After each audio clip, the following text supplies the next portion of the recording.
módulo 8. Adherencia al tratamiento antirretroviral, presentada por graduado con mención honorífica de la Facultad de Psicología de la UNAM. doctor en psicología en el área de neurociencias de la conducta por la UNAM. Autor y coautor de múltiples artículos científicos. Editor dictaminador de la revista Salud Mental y la revista mexicana de endocrinología, metabolismo y nutrición. Profesor de maestría, doctorado y tutor académico del posgrado en Ciencias Médicas, Odontológicas y de la Salud de la UNAM. Docente asesor de tesis de la maestría y doctorado en Salud Pública del Instituto Nacional de Salud Pública. Y actual jefe y fundador de la Clínica de Adherencia a Antirretrovirales y Polifarmacia de la Clínica Especializada Condesa. Él es el doctor Víctor Rodríguez Pérez. Hola, ¿qué tal? Muy buenos días, tardes o noches, dependiendo la hora en la que veas esta clase.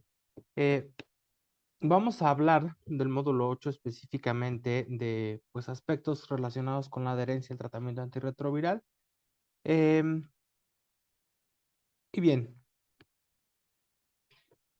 los temas que vamos a tocar durante esta sesión son principalmente la definición de adherencia, las principales causas por las cuales se hace falla el tratamiento, algunos factores que se asocian también a estos abandonos de tratamiento, qué herramientas tenemos para medir la adherencia, cuál es la relación con la salud mental, con los efectos adversos y el seguimiento de los pacientes, y así como algunas pautas a considerar con las poblaciones clave.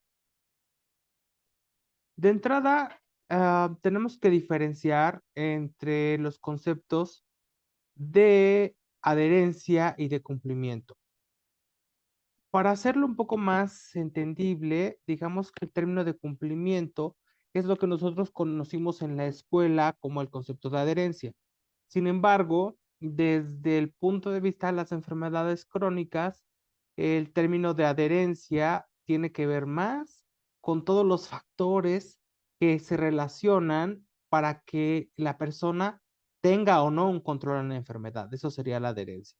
Y el cumplimiento solamente se referiría al grado en que el usuario, el paciente, sigue las recomendaciones y las prescripciones que le hemos hecho. Eso es en general el cumplimiento. Y entonces la adherencia llega a ser un concepto que engloba más variables. Estas englobarían, por supuesto, variables psicosociales y variables que tienen que ver con la vida del paciente, que muchas veces pensaríamos que están fuera del alcance de nosotros como profesionales de la salud. ¿Por qué a pesar de que tenemos esquemas tan robustos y que tenemos esquemas tan fáciles a comparación de hace algún tiempo, por qué sigue siendo un problema? Pensamos a veces el hecho de que tomar 16 tabletas versus tomar una hace la diferencia. Por supuesto que hace la diferencia, pero en algunos aspectos, como lo vamos a ver más adelante. Entonces, se habla de que nuestra área, específicamente con nuestros pacientes con VIH, entre el 20 y el 50% de las personas tienen algún problema para tomar su tratamiento. Y bueno, casi siempre nosotros hablamos como de las ventajas de tener un cumplimiento, ¿no? De llevar a cabo las indicaciones, por ejemplo, para la toma de los medicamentos, para hacer algunas restricciones alimenticias. Entonces, tenemos que ser muy enfáticos en que el cumplimiento terapéutico va a tener 5 áreas de impacto principal. Em, la reducción de la carga viral, que ya se ha visto en los estudios que entre más tiempo esté elevada, pues hay mayor riesgo a largo plazo. Y entonces esa sería una de las primeras consideraciones. Otra es que se reduce el riesgo de farmacoresistencia, también se disminuye el riesgo de transmisión de la infección. Y en términos más generales, digamos que estamos impactando la salud general. La persona considera que cada vez su estado de salud está mejor. Y en una forma, digamos que más subjetiva, pero no menos importante, pues estas áreas, estas 4 áreas de impacto van a redundar en que la calidad de vida sea mejor para estas personas.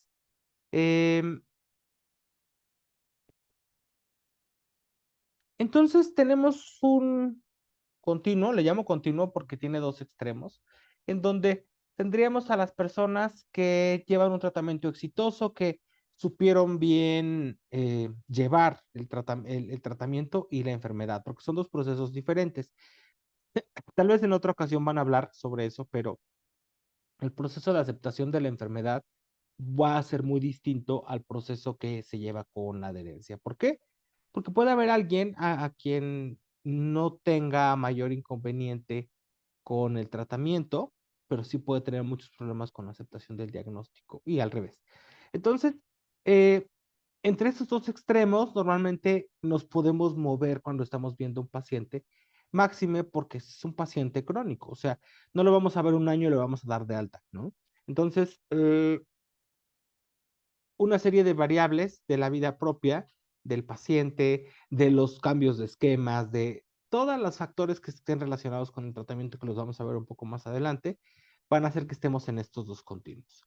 Y entonces, de entrada, vamos a hablar del cumplimiento.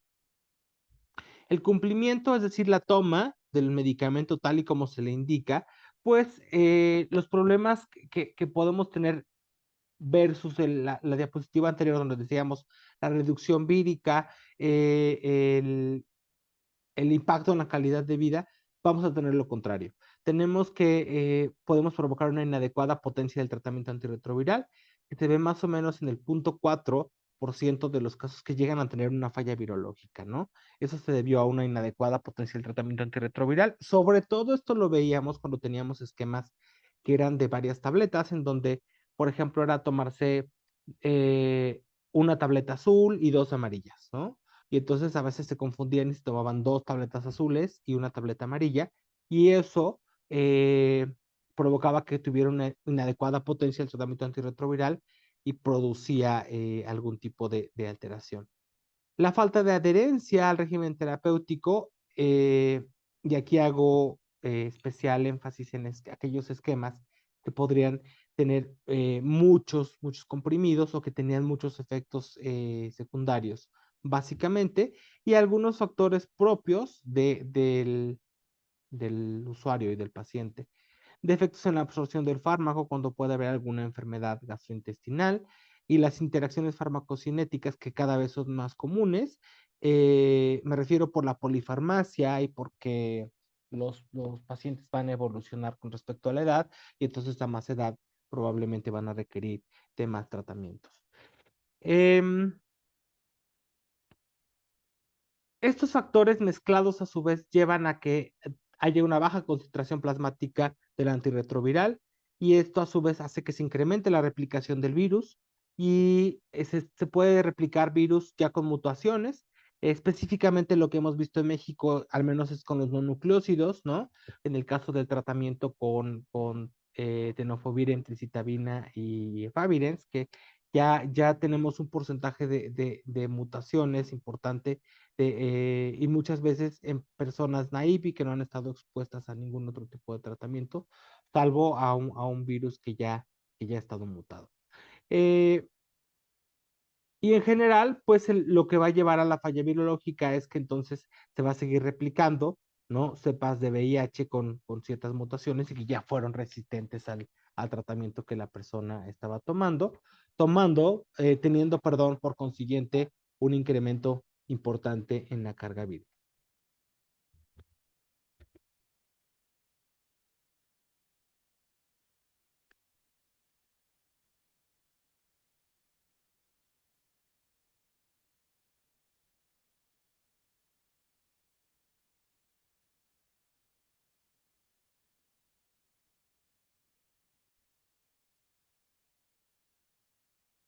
Dicho esto, entonces son diferentes los factores, son demasiados los factores que pueden estar asociados con la adherencia.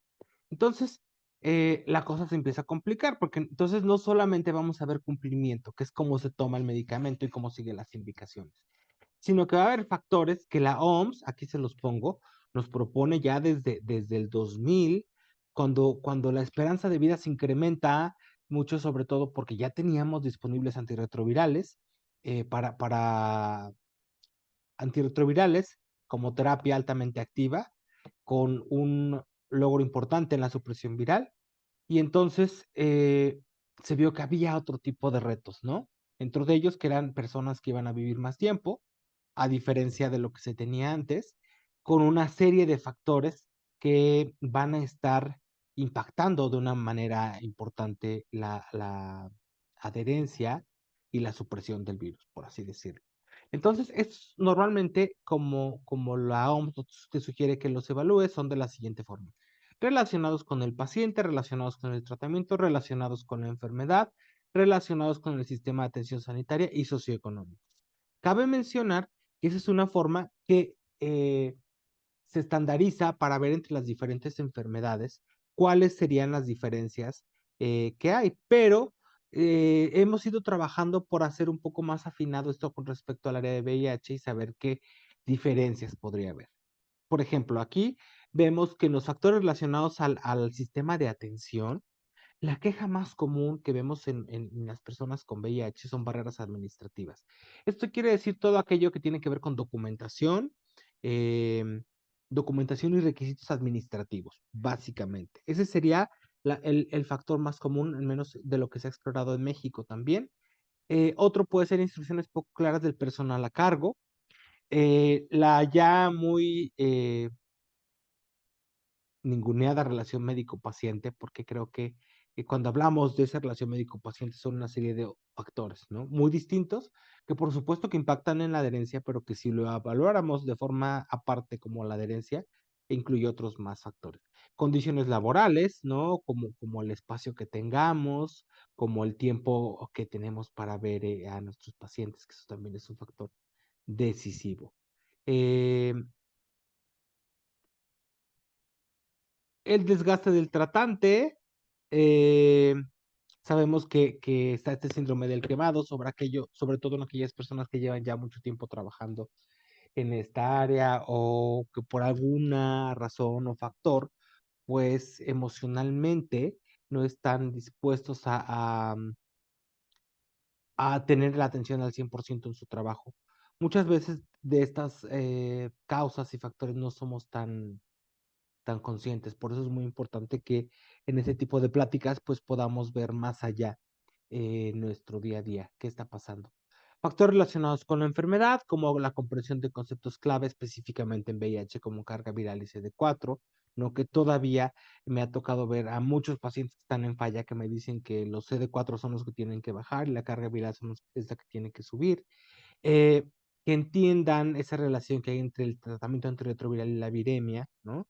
Porque ellos creen que al tomarlo una semana, entonces se baja el virus y entonces ya no van a tomarlo más, ¿no? Entonces, este tipo de relaciones y de conceptos deben quedar muy claros con respecto a la enfermedad. También cuando los síntomas son muy incapacitantes, que la persona a lo mejor no puede recoger los medicamentos o eh, pues otro tipo de barreras más que condicionen los síntomas de la enfermedad.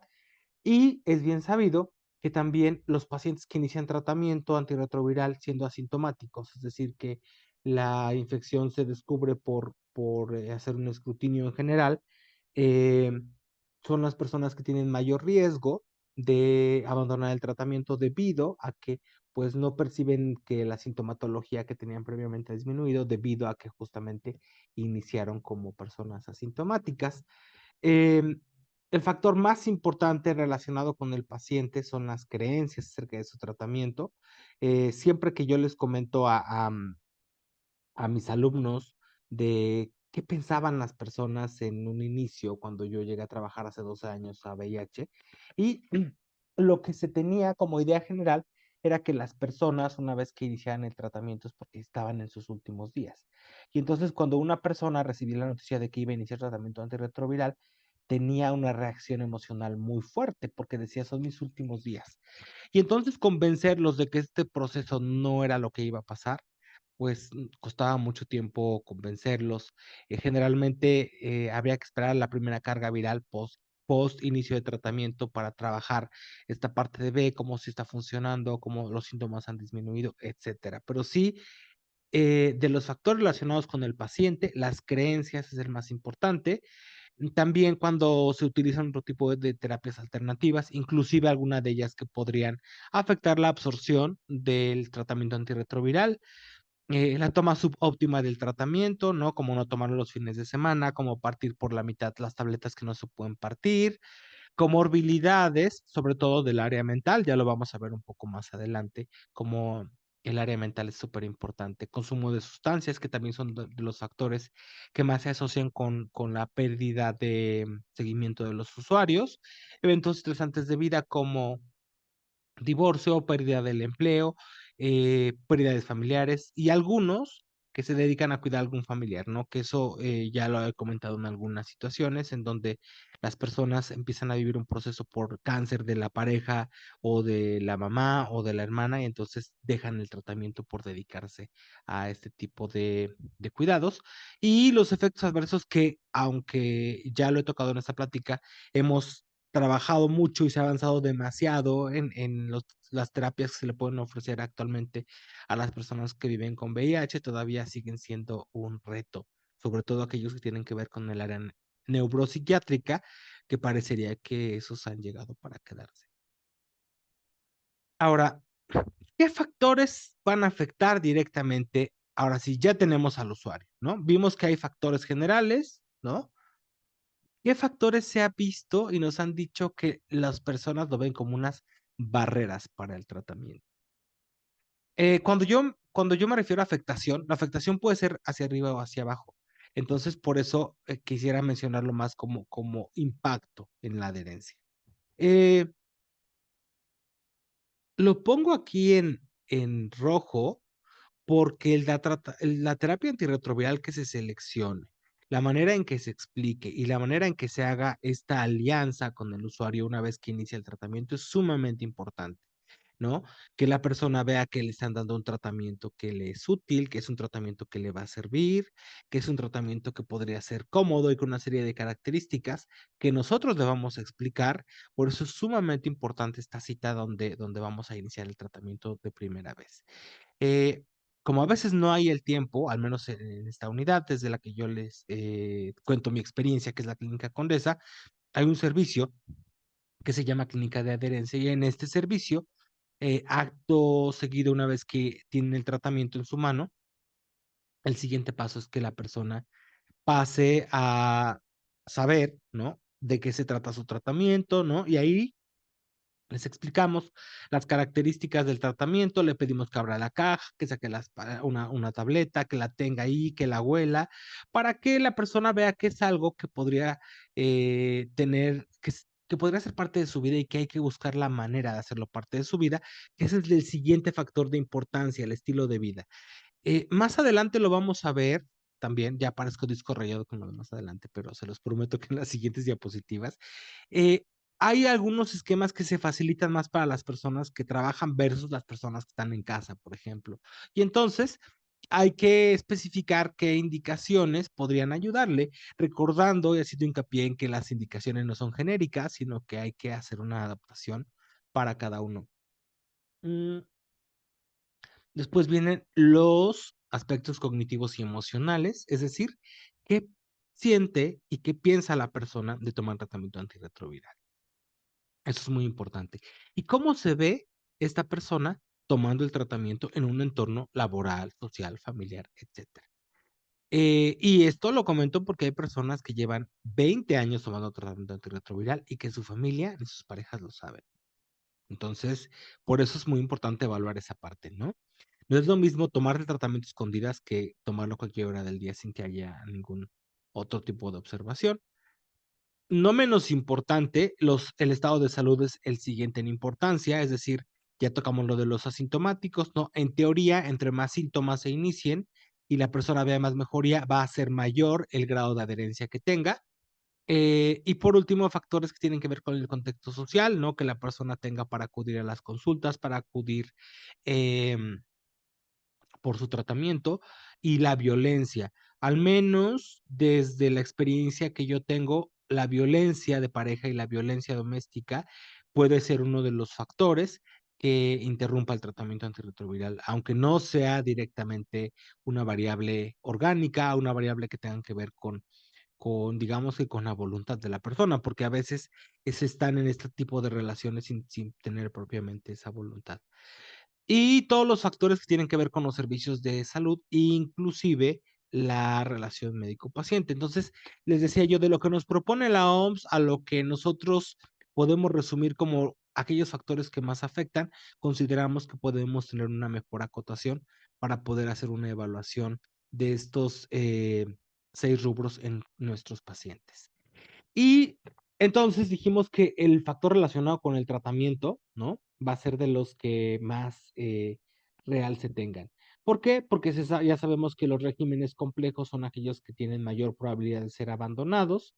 Hay que esforzarnos por tener una buena comprensión de las instrucciones, que no haya tantos requisitos para la toma, saber cómo dar la indicación cuando se toman otro tipo de tratamientos, sobre todo con aquellos que tienen que ver con inhibidores de bomba de protones, con algunos minerales, eh, pero en general todos los que tienen que ver con los inhibidores de la bomba de protones y minerales hay que tener específicamente cuidado, así como con algunos antifímicos y algunos medicamentos que se utilizan como anticonvulsivantes. Bien, ahora, de los factores relacionados con el tratamiento o inherentes al tratamiento, por supuesto que el número de comprimidos es la variable más importante, ¿no? Y entonces, se pensó desde que salió el primer STR, que en mi experiencia es Atripla, Efavirenz con entrecitebena y tenofovir el primer STR, al menos que tenemos en México. Y entonces, eh, se hablaba en ese entonces de que en la salida de una sola tableta, ¿no? Iba a hacer el cambio con respecto a la adherencia y que entonces este asunto de tener eh, más de 2 dosis al día, ¿no? La frecuencia de la dosificación, esa es la segunda en importancia, ¿no? Pero teníamos el issue de que tenía que esperarse 2 horas después del último alimento. Entonces tenía bastantes reacciones alimentarias. Algunos IPs de los viejitos, por ejemplo, que no podían tomarse con grasas o con algunos lácteos. Y los efectos adversos, que si bien es cierto, ¿no? Que tenemos muy enfocados a los IPs como con efectos un poco más gastrointestinales y a los no nucleócidos y en algunas integrasas como dolutegravir con más efectos adversos neuropsiquiátricos, pues también eso es el cuarto factor en importancia, ¿no? Con respecto, no solamente es elegir una sola tableta, que a lo mejor es una sola tableta, pero se toma en 2 dosis, ¿no? Que tiene muchas restricciones, pero además tenemos que asegurarnos de que tengamos la mejor opción con respecto a menos efectos adversos y menos interacciones farmacológicas. Y esto al final, ¿no? Siempre que hablamos de calidad de vida, es hablar de que la persona va a tener una vida normal en su entorno, en sus condiciones de vida y sobre todo, yo creo que la palabra eh, la definición propia de calidad de vida sería hacer tu vida como normalmente lo harías, teniendo un grado de satisfacción con eso. Eso sería mi definición. Yo sé que no me la pidieron, pero a veces suena como bastante abstracto y como el término, ¿no? de estilo de vida, calidad de vida está relacionado, por eso es importante que lo podamos tocar. Mm. Y bueno, creo que dejé ese último de la afectación de la calidad de vida porque no sé cuántos sean muy jóvenes o cuántos sean muy grandes como yo, pero anteriormente había un medicamento que tenía que refrigerarse. Y entonces, pues, ni modo que te llevaras un refri a tu trabajo, ¿no? O si trabajabas en calle o si eras un trabajador del volante, pues bueno, la situación te podía complicar un poco más. Em, ¿Cómo hemos medido la adherencia? Eh, Generalmente, eh, se mide en ensayos clínicos controlados y a partir de ahí se va teniendo evidencia de que podemos aplicar a la vida real, ¿no? También en ensayos clínicos abiertos y en estudios del mundo real. Las medidas principales que se han utilizado tanto para tratamiento antirretroviral como para profilaxis preexposición son el autoinforme, es decir, cuestionarios o que te pregunten, ¿te tomaste el medicamento? Ese sería el autoinforme. Electrónicos, como pastilleros electrónicos, eh, el envío de mensajes de texto, que eso hay varios estudios, sobre todo en África, he visto muchos estudios con mensajes de texto, que al parecer les ha funcionado muy bien en países también como Haití, y la concentración del fármaco en plasma, que digamos que ese sería el gold standard, pero pues el gold standard eh, no siempre es accesible para todos, ¿no?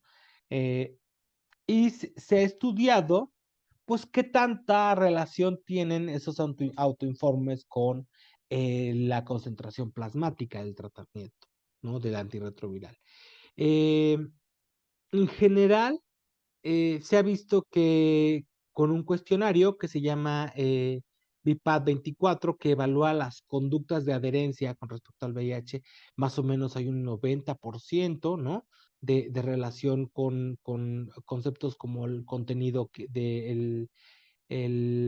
la presencia de la sustancia en plasma, del antirretroviral, con la carga viral, con OCD4. Y también mucho de ensayos clínicos, porque eso es más de ensayos clínicos. Las tres preguntas de la última semana, ¿no? De qué tanto, cuántas veces te lo has tomado, se te ha olvidado, si lo has tomado con retraso. Y esto correlaciona más del 98%. Sin embargo, ¿no? No hay que olvidar que es un contexto de ensayos clínicos. Si un ensayo clínico, por más etiqueta abierta que pueda hacer, pues siempre son variables que podrían resultar un poco artificiales. Que si bien un ensayo clínico es el preámbulo del mundo real, pues hay que entender que cuando las personas están siendo observadas, pues normalmente tratan de dar su mejor esfuerzo, ¿no? Ahora, no estoy diciendo que esas no sirvan, sino que estoy diciendo que el contexto donde más se ha utilizado más son ensayos clínicos y por lo tanto, ese podría ser un sesgo. Las escalas análogo-visuales, el recuento de tabletas y la asistencia a los servicios, se ha visto que tienen una correlación del 68% hasta el 83%. ¿No? La asistencia es una variable muy importante, es decir, la adherencia al servicio, a las consultas, como predictor de adherencia al tratamiento antirretroviral. Con otros cuestionarios y con revisión de expedientes también se ha alcanzado hasta un 51% de concordancia. Y hay otro cuestionario que se llama SEAD-VIH, ¿no? En donde este cuestionario se ha hecho en España, fue creado por Remor en el 2002 y se ha aplicado en diferentes países. Ha tenido unos coeficientes de medición, digamos que intermedios, por eso es que no se ha generalizado tanto su uso, porque digamos que si lo comparamos con otros cuestionarios que tenemos para otras áreas, un alfa de Cronbach de 0.70 no es tan bueno como uno de 0.80 o de 0.90 que se puede tener en otros cuestionarios. Sin embargo, tomando en consideración diferentes variables, pues puedes aceptar hasta un cuestionario de 0.60, dependiendo de cuáles sean las condiciones, tanto de la población clínica como del estudio, como del objetivo, etcétera. Pero entonces, pues nosotros, como parte de esta revisión, pues dijimos que podía ser una buena opción. Y entonces hicimos una validación para la población mexicana. Se hizo una validación el año pasado. Fue un proyecto de investigación de un alumno de maestría en salud pública. eh, Incluso presentó ese trabajo en el Congreso del AMBI, así que por ahí, si lo buscan, se lo van a encontrar. Eh, ¿Qué se encuentra? ¿No? Que intentamos ver cuál es la relación de hábitos, conductas en general con las preguntas del cuestionario.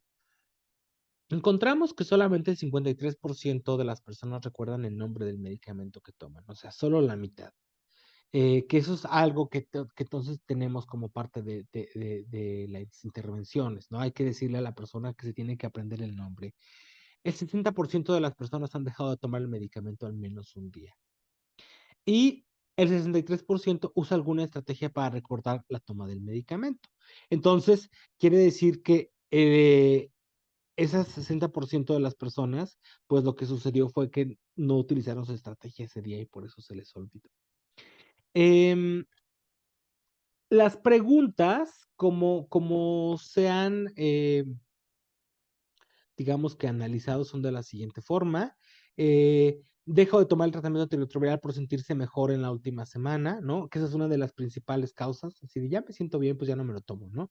Dejó de tomar el tratamiento en la última semana, dejó de tomar el tratamiento por sentirse peor en la última semana, que es otra de las características, ¿no? Que a veces las personas dicen, es que me siento mejor sin tratamiento, entonces se lo dejan de tomar. Em, Dejar de tomar el tratamiento por sentirse triste en la última semana. Vemos que el ánimo es una variable importante para dejarse tomar el medicamento. Em, la autoevaluación de cómo están tomando el tratamiento, la autopercepción sobre cómo es su tratamiento y su toma, la dificultad para tomarse el tratamiento, el tiempo que la persona invierte para tomar el tratamiento, el tomarlo a la hora y también, pues, este asunto que podría ser un poco secundario, pero que vemos, sin embargo, que el hecho de que los laboratorios sean parte de su motivación y que por eso a veces nos dicen, es que queremos una cita para ver los resultados, sí es importante, aquí lo estamos viendo en este estudio, ¿no? De cómo ellos quieren saber esa relación entre tomarse el medicamento y estar bien en los estudios. Eh, Evaluación general desde el inicio del tratamiento, la evaluación sobre la información del tratamiento, la mejora de salud a raíz de que toman tratamiento, la relación con el médico paciente, eh, la evaluación de los beneficios de tomar el tratamiento, la facilidad para seguirlo y la intensidad de los efectos adversos. Entonces, eh, aunque son variables distintas, podríamos decir que en México son aquellas variables que el usuario identifica como factibles de adherencia o no adherencia. Desde el 60% que dejaron de tomar su medicamento al menos un día, comentan que olvidaron la toma y desconocen cuánto tiempo después lo pueden volver a tomar, ¿no? Salen de casa y se les olvida llevar su medicamento. Aquí la estrategia que podrían tener es un pastillero. En la anterior, pues explicarle con cuánto rango de anticipación lo puede tomar, ¿no? Em, y que a veces no pueden surtir la receta porque no les queda el horario de las farmacias que tenemos en muchos hospitales, o pues el ya renombrado falta de abasto, en donde pues si no es algo que afecte directamente, pero el hecho de que no estén llegando los medicamentos a los hospitales, pues nos habla de que está teniendo un impacto en la adherencia. Y por eso es que la OMS te dice es que hay algunas variables que van a ser directamente proporcionales con el caos que hay en el sistema. Y creo que eso es importante para tomarlo en consideración. Mm, Porque entonces vean, o sea, yo voy a estar a lo mejor incidiendo en es que porque no te lo tomas, y no te lo tomas, y no te lo tomas. Si el asunto tiene que ver más con algo institucional, es importante que lo podamos considerar. Las estrategias que más utilizaron fue la alarma, el tomarlo antes de dormir para que no se les olvide, tomarlo con comidas también es una buena estrategia y un pastillero, de los cuales les podemos decir que las que son más socorridas y que más les han surtido efecto, les han servido más, son el de tomarlo con las comidas, por eso es que es importante el que no haya regímenes que estén dependiente de la comida. eh, el utilizar un pastillero, el utilizar un recordatorio. Hay pastilleros que tienen alarma, digo, sé que a veces puede ser un poco más costoso, pero si utilizamos ambas estrategias, podría ir bien. Y antes de dormir, sobre todo si el paciente goza de una salud gastrointestinal, podría ser una muy buena estrategia. Em, pero la adherencia no es un proceso continuo. O sea, el estudio que les acabo de mostrar es un corte, es una rebanada del pastel, ¿no? Tenemos que ver todo el pastel. Y todo el pastel indica que conforme pasa el tiempo, el primer año es el más riesgoso para que haya una recaída, es decir, para que la persona abandone el tratamiento. Por eso es que a veces no solamente el de tener una sola tableta resuelve el problema, porque hay otras variables que entonces van a ser un reto posteriormente, ¿no? Eh, Dentro de ellas puede ser el trabajo, dentro de ellas pueden ser las relaciones interpersonales, entre otras. Ahora bien, ya que estamos tropicalizando las cosas, ¿qué nos dicen las guías actuales sobre la adherencia antirretroviral? Las guías actuales, pues en realidad no nos dicen mucho, ¿no? Nos hablan de las características que tienen los pacientes, ¿no? Un grado alto de falla de apego.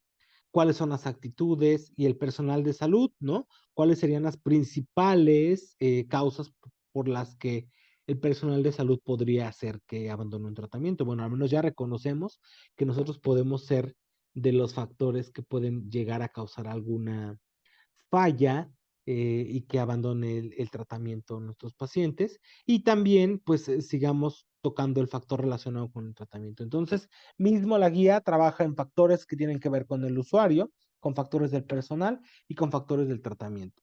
¿Qué tan común son todas? La verdad son todas comunes. Incluso luego nos lo tomamos como a broma en nuestro sitio de trabajo porque decimos motivo de falla, su médico, ¿no? Y porque en realidad, cuando llega a ser la relación tan desgastante, el hecho de que cambien de relación al usuario les cambia la vida. Entonces, nosotros lo comentamos como un cierto tono de burla, pero en realidad es que en la clasificación internacional de enfermedades sí existen esos códigos Z que tienen que ver con el desgaste de la relación médico-paciente, en donde justamente ese podría ser, digamos, que el diagnóstico de adherencia, pero entonces al dar una intervención, es decir, cambiar de médico, mejora totalmente la adherencia, el panorama del paciente. Entonces, no lo tomen en saco roto, definitivamente sí es algo muy importante la parte, todo lo que hemos tocado. ¿En cuál nos vamos a enfocar? Por supuesto que este curso está enfocado para médicos y entonces tenemos que enfocarnos en aspectos del tratamiento, pero creo que me bastaría el día de hoy con que ustedes supieran qué variables no tienen que ver con el tratamiento, ¿no? Porque entonces siempre caemos en el tómatelo, pues es que a lo mejor no va por ahí, ¿no? Va por otro tipo de factores que podrían explicar. Dentro de ellos la salud mental. ¿Por qué? Porque ya de por sí los mexicanos estamos un poco tocados. Tocados me refiero de tocados de la salud mental, así como cuando decimos, ese edificio se dañó porque ya estaba tocado, pues justamente así. Eh, el último estudio publicado epidemiológico de salud mental, que fue en el 2003, mm, digo, hay más estudios de salud mental, pero yo me refiero a un estudio con corte epidemiológico, ¿no? Eh, Se sabe que casi el 30% de los mexicanos tuvo algún problema relacionado con la salud mental hasta el estudio del 2013. Ya les he dado pláticas de COVID y de lo que pasó con COVID, tanto profesionales de la salud como población general, y sabemos que estas prevalencias, por supuesto, se van a incrementar. Entonces estamos en una fase donde esperamos al menos que el 30% tenga alguna enfermedad relacionada con ansiedad, trastornos afectivos o consumo de sustancias. Ahora, ¿por qué se relaciona con la salud mental y el VIH? ¿Qué sucede?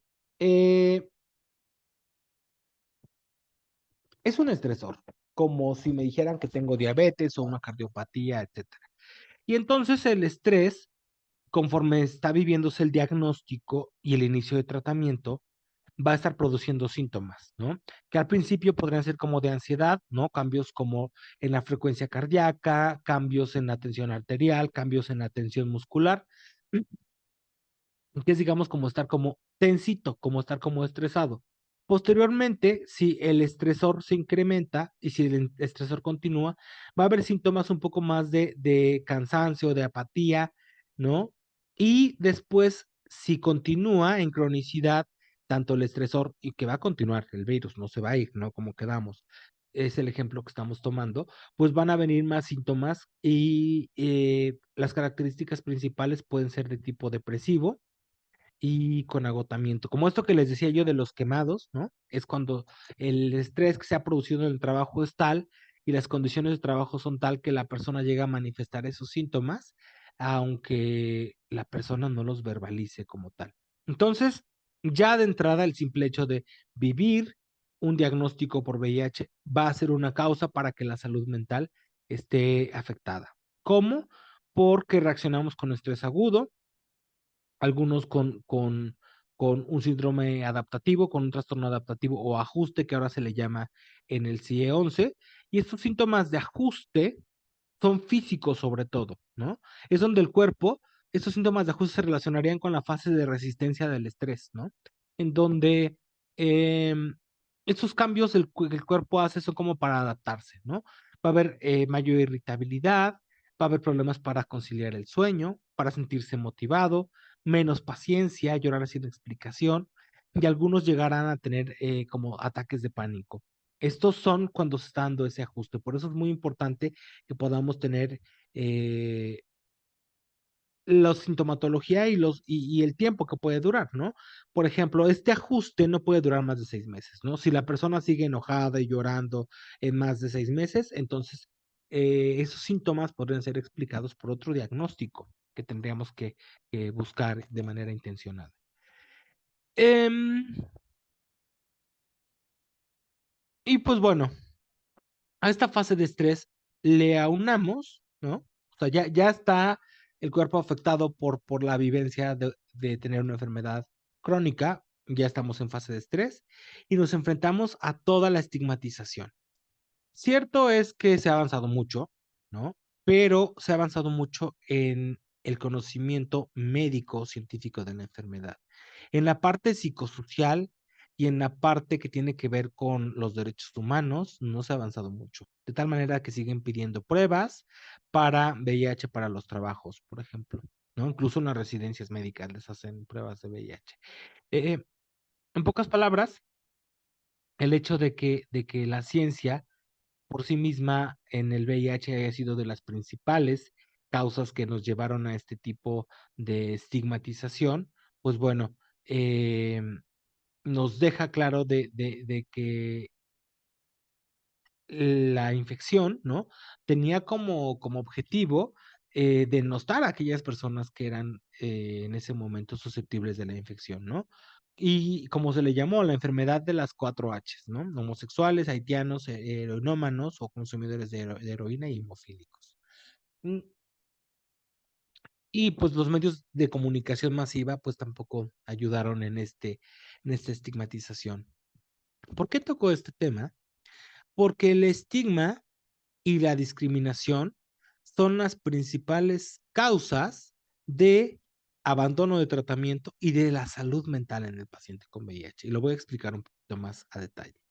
Eso es lo que les decía. Siempre se ha dicho que la adherencia, ¿no? Eh, tiene una complejidad clínica diferente, ¿no?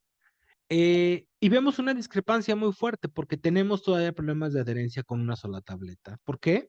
Porque los avances han sido, no correlacionan, ¿no? Aquellos avances tan espectaculares en el tratamiento con la realidad de los pacientes. Al menos hablo de América Latina, ¿no? Probablemente en Sydney o en Nueva York la cosa sea distinta, pero a los días en nuestro país todavía estamos teniendo eso. Tenemos mejoras espectaculares en el manejo médico, pero no en el mensaje de los usuarios, ¿no? En donde todavía es como de no te cambio el tratamiento porque no te lo mereces, ¿no? Si te cambio el tratamiento, voy a promover que tú tengas promiscuidad. Hay gente que todavía piensa que la profilaxis preexposición va a fomentar la promiscuidad. En general, no, la población general no tiene el mismo concepto del personal de salud, ¿no? Y el personal de salud que no atiende VIH tiene el mismo nivel de estigmatización que la población general, ¿no? Me ha tocado todavía interconsultas donde me dicen, usted me envió un paciente con SIDA. No, no envió un paciente con SIDA, ¿no? Eh, Estamos enfatizando y seguimos con los ojos puestos en comorbilidades como la cardiovascular, que por supuesto es sumamente importante. Y ya en otras pláticas les ha explicado la relación que hay entre la adherencia al riesgo cardiovascular y el riesgo cardiovascular, la salud mental y el sueño. Entonces, siempre va a ser así como la cereza del pastel lo cardiovascular, porque estoy triste, cardiovascular, ¿no? No duermo, cardiovascular. Estoy muy feliz y entonces como mucho, cardiovascular. Entonces, creo que las comorbilidades médicas han sido muy atendidas y estudiadas, pero se ha dejado de lado las psicosociales, ¿no? Y esta complejidad clínica distinta impacta en la retención de pacientes, ¿no? Les decía, de tal manera de que esos factores afectan la continuidad del seguimiento del tratamiento. Son las variables que más explican la continuidad y el seguimiento del tratamiento. Y no son factores médicos o no son factores que propiamente se puedan controlar desde el área médica. Y entonces tenemos que las personas con VIH tienen una prevalencia muy alta de trastornos mentales, entre el 30 y el 73%, de los cuales esta psicopatología llega a ser tan amplia porque tenemos varios momentos principales que van a producir estos síntomas. Algunos síntomas que ya son previos al diagnóstico, por ejemplo, alguien que tenía ya algunos rasgos obsesivos, ¿no? Y que de pronto llega, perdón, el que tenía TDA, perdón, voy a tomar este ejemplo, tenía TDA y entonces siempre fue tratado para déficit de atención y de pronto, según los estudios, ¿no? Las personas con déficit de atención son más susceptibles de tener infección de transmisión sexual. Y entonces, la psicopatología ya de adulto sigue teniendo esas características y ahora es que tiene VIH, ¿no? Y esos síntomas siguen impactando, por ejemplo, para la adherencia. Hay otros psicopatología que ya se exacerba con el tratamiento. Ahora sí se retoma el ejemplo de la persona con rasgos obsesivos, en donde ya tenía por ahí los rasgos, viene el diagnóstico, viene mucha angustia y entonces la persona empieza a tener más síntomas, por ejemplo, de lavarse las manos, ¿no? Y entonces ahora sí, con el diagnóstico como tal, se incrementan los síntomas de obsesión. Algunos que se relacionan con lesiones en el sistema nervioso, ya sea causados directamente por el VIH o por alguna otra infección. Em, y también alguna que se relaciona con el tratamiento antirretroviral, ¿no? Que es lo que les quiero platicar ahorita. Los antirretrovirales producen efectos adversos, de los cuales no nos hemos podido quitar del todo los efectos neuropsiquiátricos. Los efectos neuropsiquiátricos los hemos visto con todas estas sustancias y principalmente, ¿no? Eh, Se relacionan con síntomas de sueño y depresión, como insomnio entre el 20 al 73%, depresión en el 48%, y las sustancias que más se han asociado con estos síntomas son efavirenz y dolutegravir. Eh, También hay otros como fatiga, en donde pues la fatiga puede explicarse también por algunos problemas de sueño. Sin embargo, la fatiga puede estar más asociada, por ejemplo, con el uso de algunos inhibidores de proteasa. La ansiedad, que se ha visto que se presenta en algunas personas, por ejemplo, que toman raltegravir, algunas personas que toman victegravir.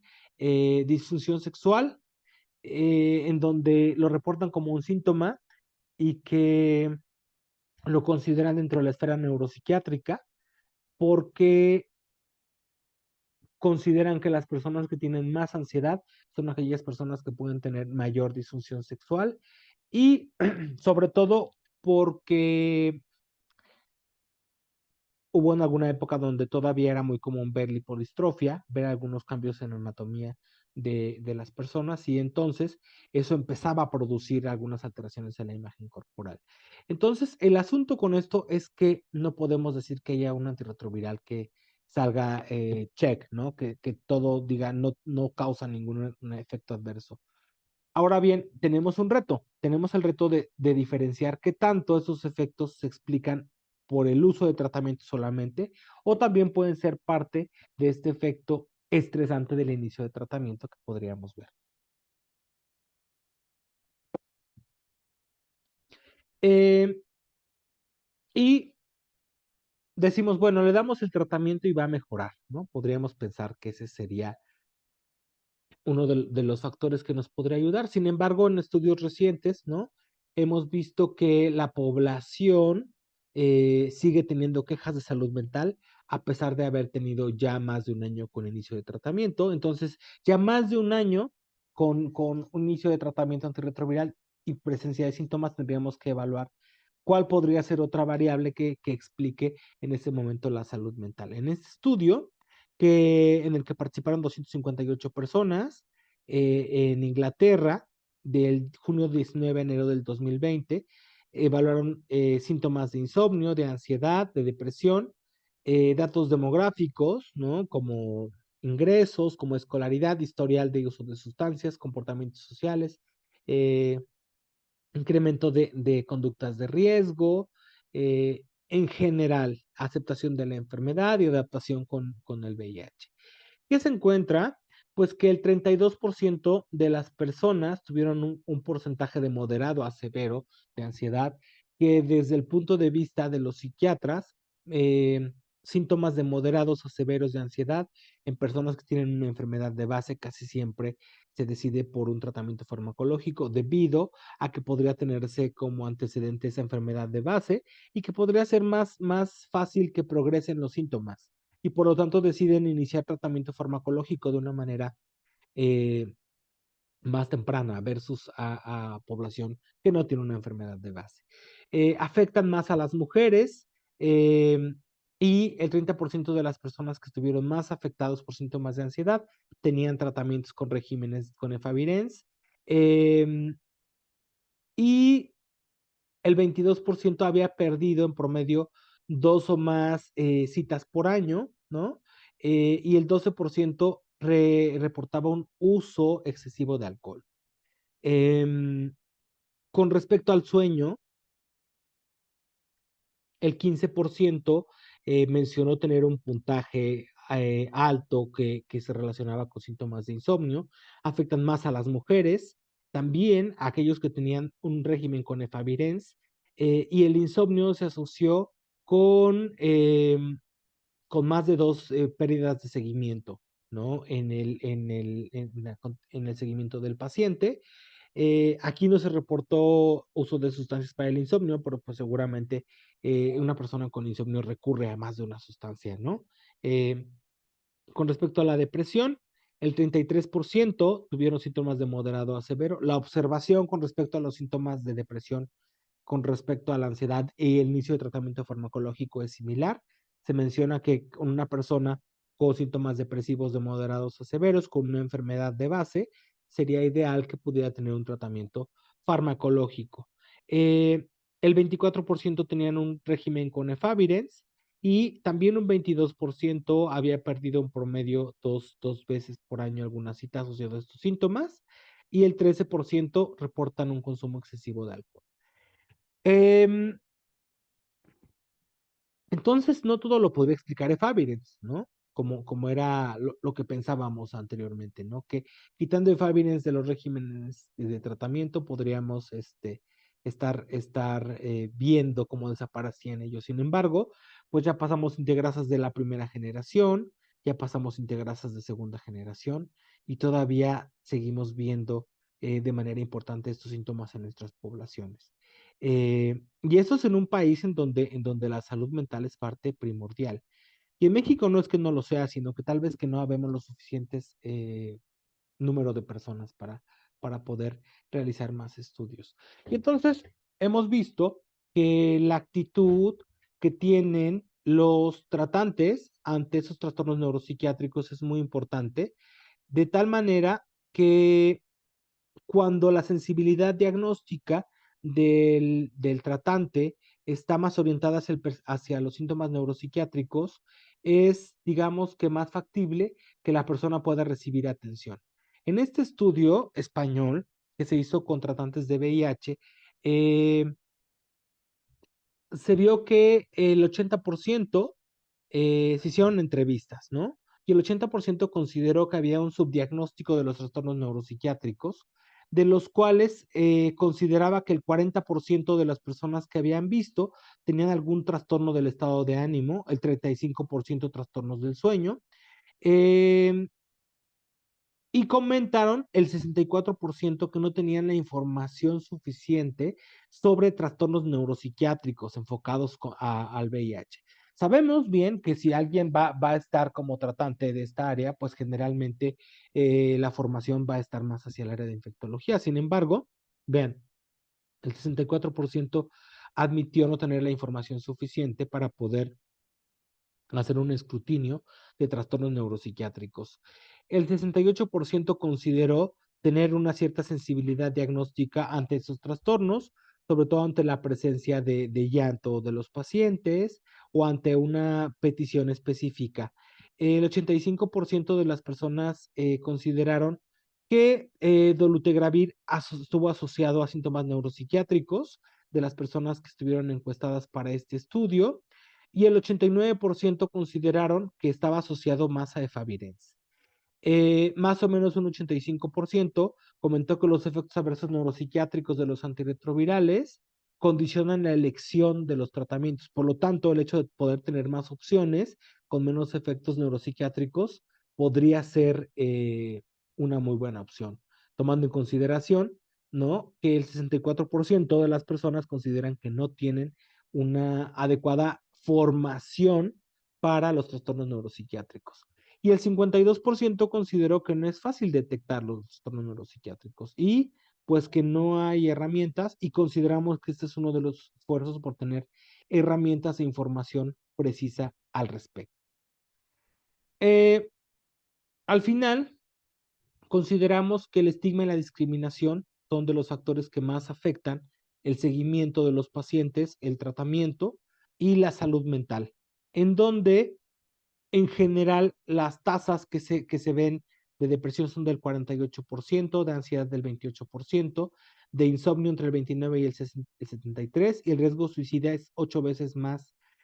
Todavía lo que está, digamos que en discusión es la relación causal, ya que no los estudios lo han visto como comorbilidad, como parte de la progresión de la enfermedad, como parte del tratamiento, pero también hay que considerar que conforme la persona vive más tiempo, es más probable que la persona pueda tener más síntomas de depresión y de ansiedad, al menos, y de insomnio. Por lo tanto, al tener la población también viviendo con VIH y con tratamiento que va a vivir más tiempo, pues va a presentar estos síntomas. En esta revisión que se hizo acerca de variables relacionadas con el VIH, vieron cómo el estigma, ¿no?, también podría producir este impacto en el seguimiento.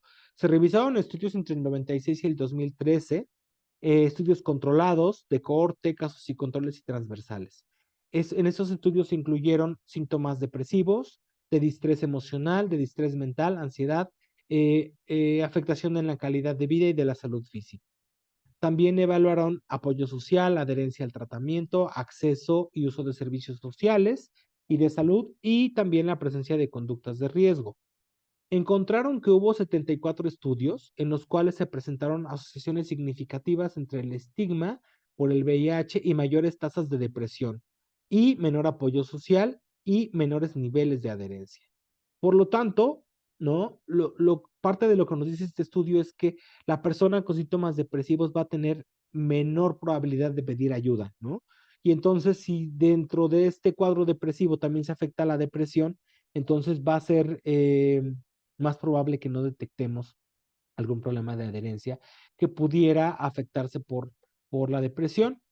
El estigma y el acceso al uso de servicios sociales y de salud, y tuvo una correlación también con el estigma, y hubo una relación menor entre el estigma y la ansiedad y la calidad de vida, la salud física, el estrés emocional y mental con las prácticas sexuales de riesgo.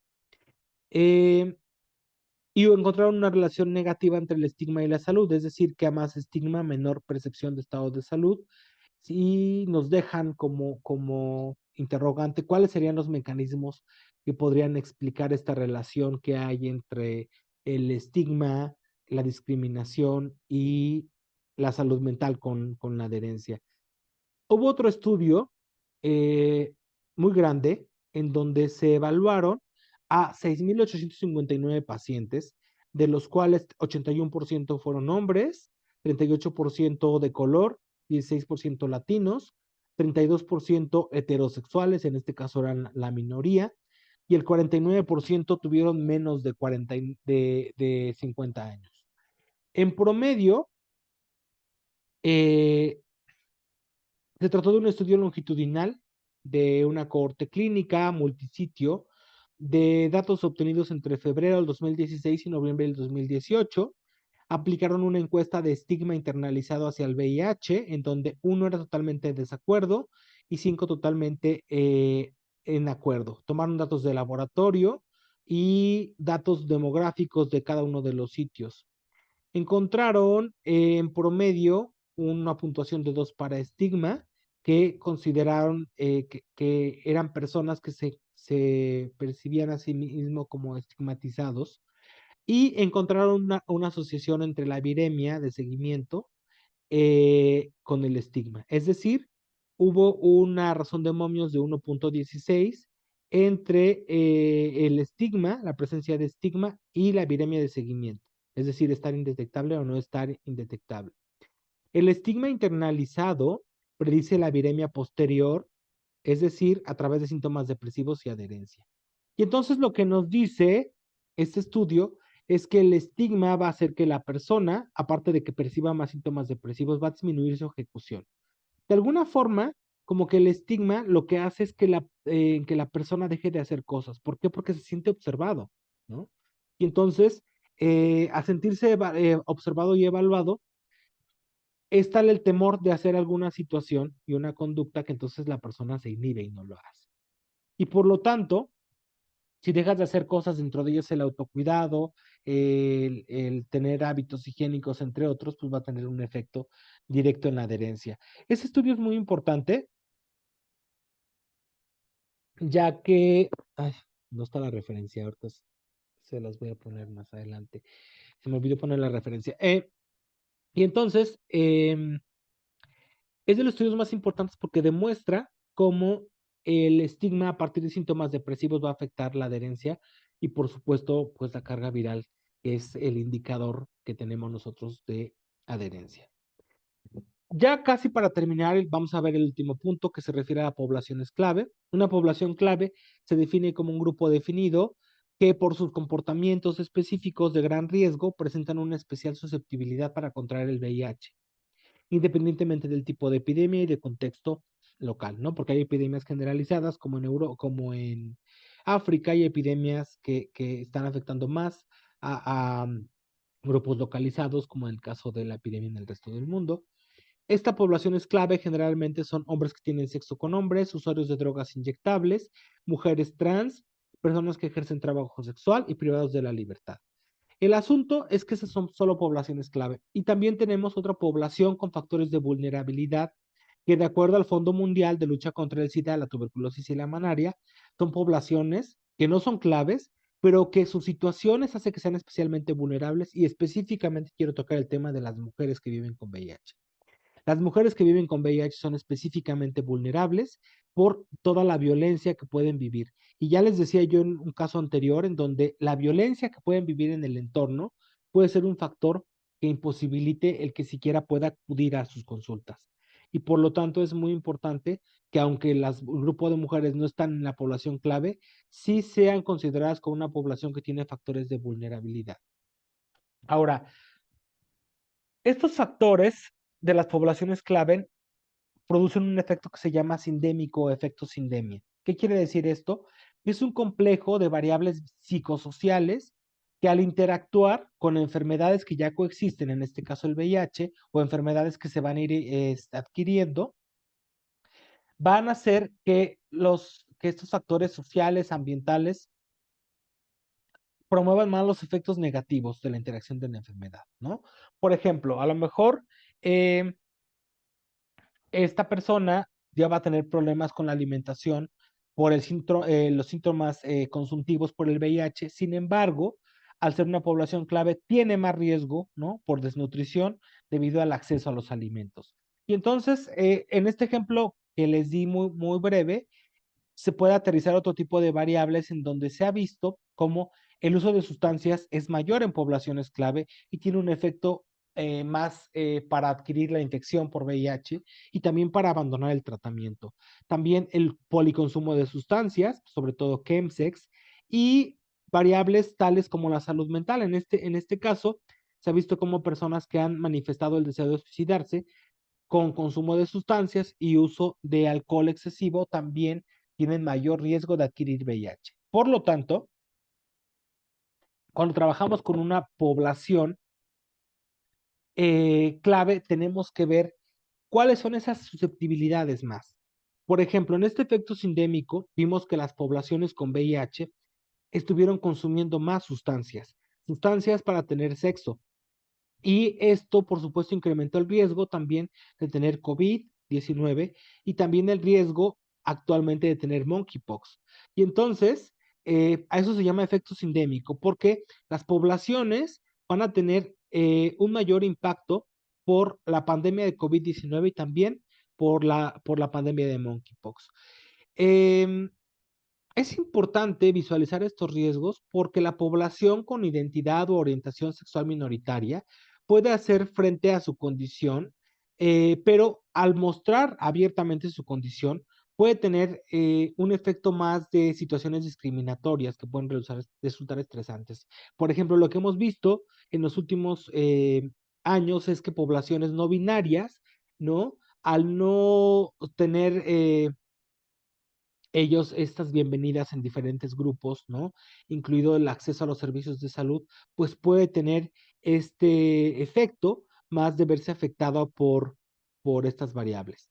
Entonces, las minorías, al verse afectadas ya por sí solas sin VIH, por homofobia, xenofobia, racismo, menor soporte social, menor acceso a la información, también pueden tener mayor probabilidad de percibir o de estar aislados, de estar solos, de vivir con mayor intensidad el estrés relacionado con la pandemia, de tener mayor pérdida de acceso a los servicios a la salud, como pasó también ya en la pandemia, que muchas de las clínicas en las que se atendía VIH se convirtieron a hospitales COVID, y por lo tanto, todas las variables que trajo la pandemia que está teniendo también actualmente monkeypox, hacen que la coexistencia con el VIH sea todavía mayor el riesgo para la salud mental, para tener coinfecciones, para tener enfermedades relacionadas con la nutrición, enfermedades comunes, exponerse más a infecciones de transmisión sexual y a consumo de sustancias.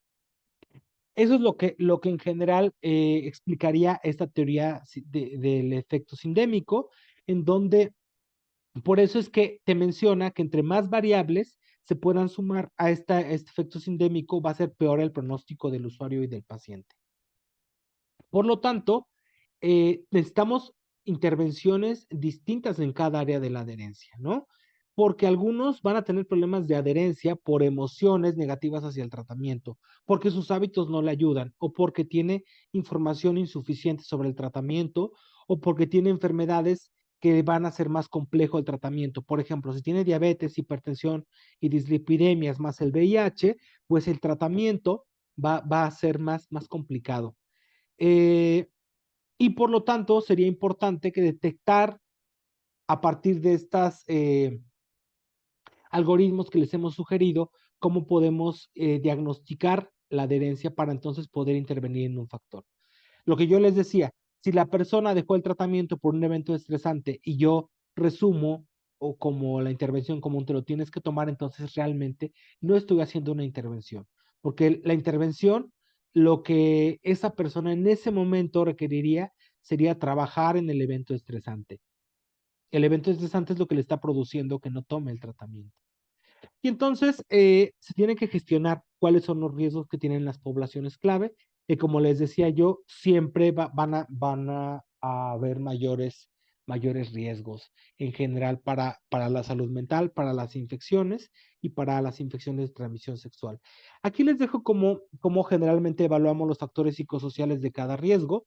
Esta escala ya es un poco vieja, pero evalúa diferentes factores como la motivación para el diagnóstico, las barreras para recibir atención médica, la percepción de autoeficacia para seguir indicaciones médicas, expectativas sobre el tratamiento antirretroviral, percepción de capacidad para controlar su vida propia, creencias sobre conspiraciones, ¿no? Del tratamiento, del VIH, que es muy común todavía. Percepción del estigma social, que tanto ha abierto el diagnóstico, que tanto la persona vive como vergonzoso al tener VIH. Eh, la percepción del riesgo de VIH después de tener el diagnóstico, qué tanta información puede tener sobre el VIH y a quién puede recurrir, ¿no? Ese es generalmente el área donde nos atoramos con las poblaciones clave porque vemos que la red social y el apoyo social puede verse disminuido. Cerrando, la adherencia es una conducta compleja en donde es necesario que nosotros como profesionales de la salud tengamos las siguientes recomendaciones. Explicar claramente al paciente la enfermedad y los tratamientos, sus pros y sus contras, tener un espacio especial para poder explicar esto y asegurarnos de que entienda la información conocer qué espera el paciente de su tratamiento para saber si realmente se relaciona la información real con la información de lo que piensa el paciente, hablar y escuchar al paciente sin juzgar sus preferencias, ayudar al paciente a tomar decisiones basándose en posibles riesgos y beneficios y aceptar que el paciente puede valorar de manera diferente los riesgos, los beneficios y efectos adversos y que el paciente una vez informado tiene derecho a decidir tomar o no los medicamentos. Es importante procurar que el paciente o el cuidador tengan una lista actualizada de los medicamentos cuando tienen varias enfermedades o toman otros medicamentos, por ejemplo, para las alergias, eh, y ver cómo podrían darse estos efectos adversos. Considero, ya para cerrar, que la adherencia es una conducta compleja y multifactorial que sigue siendo un reto mundial, como ya lo vimos. Es un trabajo extenuante que requiere trabajo colaborativo de médicos, psicólogos, enfermería y demás personal de salud, incluyendo las organizaciones de sociedad civil, ya que nosotros como clínica de adherencia hemos crecido gracias al apoyo de todos estos servicios, incluyendo la sociedad civil, y es como tenemos manos y herramientas para poder actuar fuera de los sitios de los hospitales, porque en realidad en donde el mundo real de los pacientes está afuera, ¿no? El estigma y la discriminación siguen mermando a las personas con VIH, tanto para el diagnóstico, para acercarse al diagnóstico, como para tener el tratamiento y mantenerse. Y ya como vimos en los estudios, el estigma y la discriminación es la principal variable que explica el deterioro de la salud mental en los pacientes con VIH y también es de las principales variables que van a predecir el control y el mantenimiento de los pacientes en tratamiento.